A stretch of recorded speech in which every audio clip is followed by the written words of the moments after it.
Team Academy intentamos, a través de los equipos, co-crear y trabajar para generar impacto positivo y llegar a construir un mundo mejor. Geure ereduek badakoz bide desberdinek mundu hobiago bat sortzeko, ez?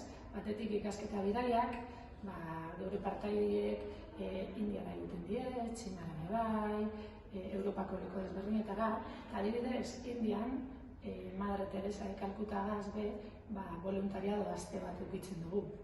Bestetik proiektu eta negozio desberdinek sortuten diez, eta proiektu horrek normalian ardura sozial bat edukitzen da euren barne.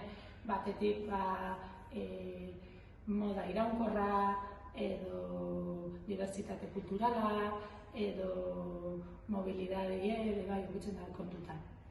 En este nuevo viaje lo que hemos hecho es conocer a Volunta y de alguna forma, ya que nosotros creemos en la colaboración, en la cooperación, esto nos ayuda a seguir construyendo eso que queremos. ¿Y qué es lo que queremos? Pues hacer frente a los nuevos retos mucho mejor, en compañía.